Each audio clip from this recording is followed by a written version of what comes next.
Gogo, thank you so much for your time and welcome to ENCA. I think this is quite an important conversation because I can only imagine that on the one hand, Western medicine has given, sort of a way and a means to access medicine. We can go this in our pharmacies, we can access, our doctors.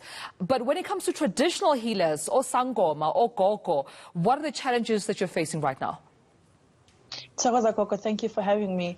I think the biggest struggle also is Igulane who cannot come to us because we, let's say, for instance, they've been going through treatments. So now everything has been put on stop, and as well as our markets, Faraday has been closed, and they can no longer access imiti on their own, even if we were to be able to give them prescriptions. So essentially, everybody has been stopped from being able to practice any form of spirituality, especially from the African perspective. Yeah, I mean, right now, due to social distancing, we're often encouraged by the government to continue virtual meetings. Whatever that you need to communicate has to be via your phone, via Skype. Are you finding that also being a challenge posed to, your patients, that perhaps they're not either used to it or they don't have the means to access you via, digital media?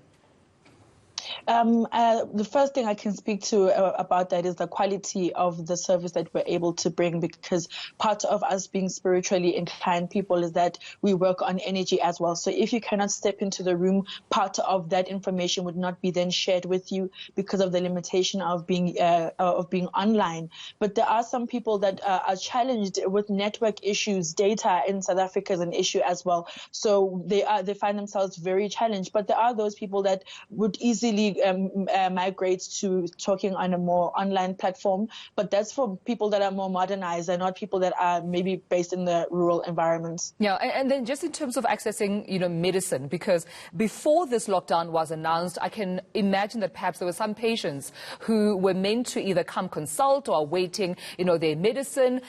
Traditional healers were still meant to go to perhaps rivers to connect with the ancestors, whether it's at forests or waterfalls or even where they reside.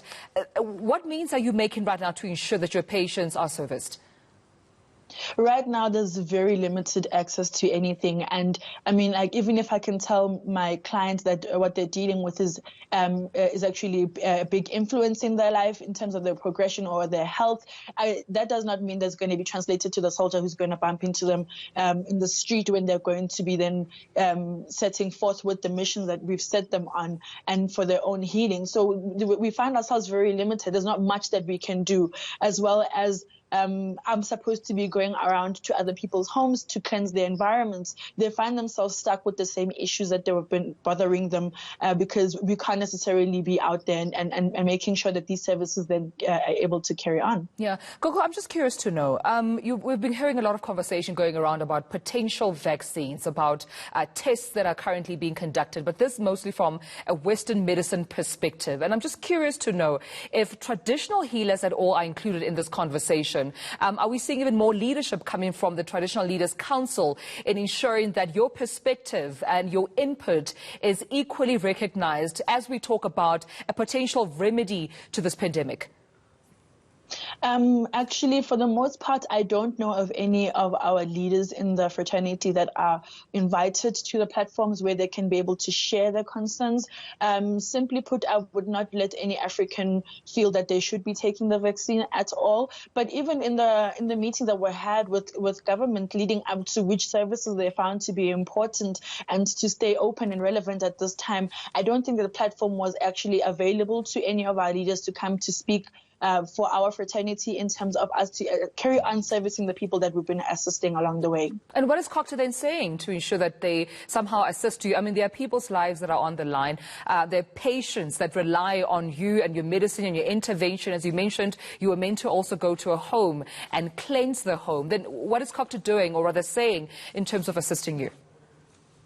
I think part of the challenges as well that we have is that we don't have a body that is able to get all the relevant parties involved, because I don't have a certificate. So if I'm not a certificate, it does not mean that I'm not a sangoma. But I don't think that the body knows of a person like myself. So also part of the regulations around the sangoma is not set in a way that it can keep track and make sure that the information infiltrates to all the levels that exist. So even if there was a conversation, how would would it be able to find a person like myself? Yes, I've been practicing for 11 years, but even with that, what kind of regulations have been put into place to make sure that we're all part of the same conversation and we're all covered for? Yeah, and that's the question indeed, Gogo. Thank you so much for your time. Thank you so much for joining us, Gogo Moyo. Right, just, of course, narrating some of the challenges that traditional healers are facing, Jeremy.